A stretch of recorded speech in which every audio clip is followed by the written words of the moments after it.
Una cita con la palabra es un podcast que tiene como propósito proporcionar una herramienta a los lectores de la Biblia para que saquen el mejor provecho a cada libro de las Sagradas Escrituras, pues antes de enfrentar su lectura y estudio tendrán una visión general de cada uno de sus libros.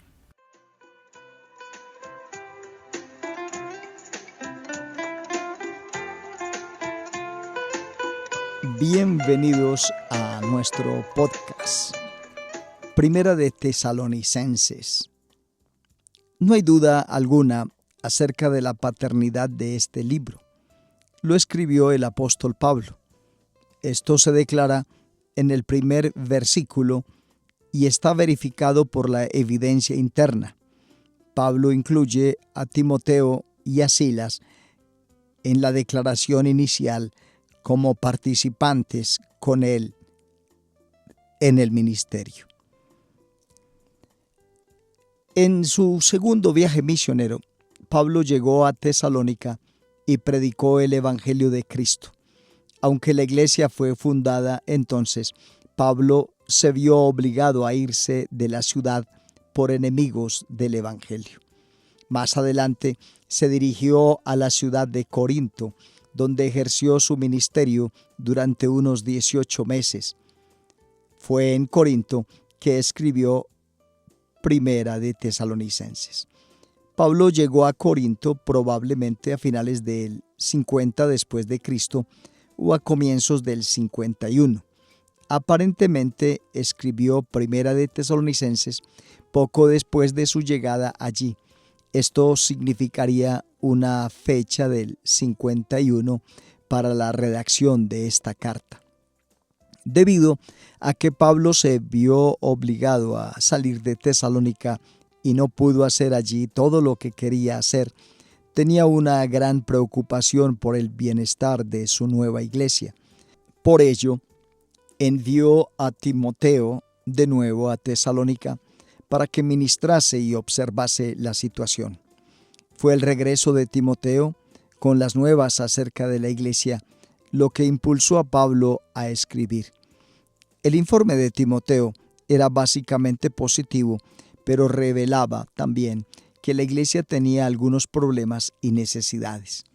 En primer lugar, Pablo escribió para defender su propio ministerio allí. Ciertos detractores estaban diciendo que Pablo era simplemente otro de tantos egoístas maestros ambulantes.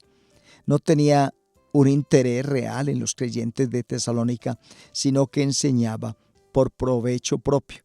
Aparentemente estaba diciendo que si estaba interesado por ellos, ¿por qué no volvía? Aunque no le gustaba a Pablo centrarse en sí mismo, en este caso era importante hacer frente a estas acusaciones. Hubiera sido fatal para la obra del Evangelio en Macedonia que los tesalonicenses hubiesen creído estas acusaciones. Era necesario refutarlas. Pero la respuesta de Pablo a estas acusaciones no fue ocasionada por un sentimiento de orgullo personal herido. Fue motivado por un apasionado deseo de salvaguardar la fe de sus convertidos. De modo que Pablo escribió para asegurar a los creyentes de Tesalónica acerca de su amor e interés por ellos. Un segundo propósito al escribir era el de clarificar la verdad acerca del regreso del Señor por su iglesia. Había algunos errores doctrinales y prácticos que comenzaban a surgir debido a malos entendidos acerca del regreso del Señor. Y tercero, Pablo escribió para alentarlos a vivir vidas santas y agradables al Señor. Se sentía agradecido por su crecimiento en la vida cristiana, pero quería que llegaran aún más lejos. El tema principal de esta carta es el regreso de Jesucristo. Aunque se tratan varias otras cuestiones, como el ministerio del Evangelio, el énfasis principal de esta carta es la vida y el pensamiento del creyente a la luz del regreso de Jesucristo. Esta venida de Cristo debía motivarles y alentarles. Tesalónica Estaba situada en la región de Macedonia y era su ciudad capital. Estaba situada a unas 100 millas, unos 160 kilómetros, al oeste de la ciudad de Filipos, en la vía Ignaciana, la primera carretera de este a oeste que llevaba a la misma Roma. Geográficamente estaba situada en la embocadura del Golfo de Terma. El puerto de mar era activo y por ello Tesalónica era una ciudad de orientación comercial. Era una leal ciudad romana, habiendo sido declarada ciudad libre en el 42 a.C. Una ciudad libre era aquella que era gobernada por sus propios gobernantes locales. En tiempos del Nuevo Testamento tenía una población de alrededor de 200,000 habitantes. Su tamaño y situación estratégica la hacían un blanco primario para el ministerio de Pablo de fundación de iglesias. La ciudad tenía una población judía bastante grande, pero era predominantemente griega. Cerca de ella estaba el monte Olimpo, el mito o el mítico monte de los dioses. Y esto explicaba la devoción a los dioses del panteón griego. Pablo solía acudir a la sinagoga judía cuando llegaba a un nuevo campo de ministerio. Así fue en Tesalónica, y como resultado los miembros fundadores de la iglesia fueron judíos.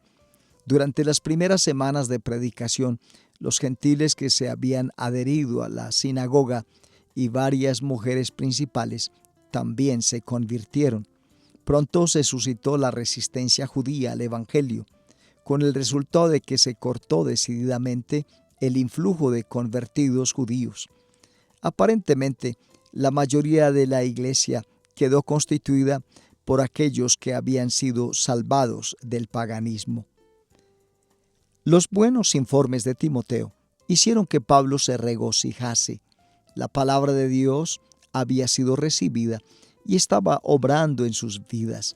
Se sentía lleno de agradecimiento por las buenas obras y excelente testimonio de ellos. Se había hecho evidente para todos que se habían apartado de su idolatría, volviéndose al Dios verdadero. Estos nuevos creyentes vivían en la expectativa del regreso de Cristo y de su propia liberación de la ira venidera. El apóstol Pablo pasa a enseñarles a estos creyentes que Jesús les rescataría eximiéndolos de la ira venidera. Pablo habla aquí de un aspecto futuro de la ira divina, comúnmente conocido como la tribulación.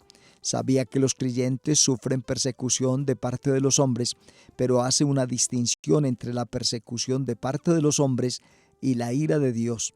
Ambas cosas difieren de clase, así como en intensidad.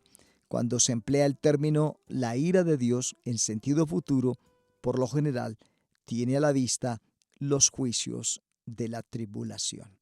Esta es una visión general de la epístola a los tesalonicenses en su primera parte.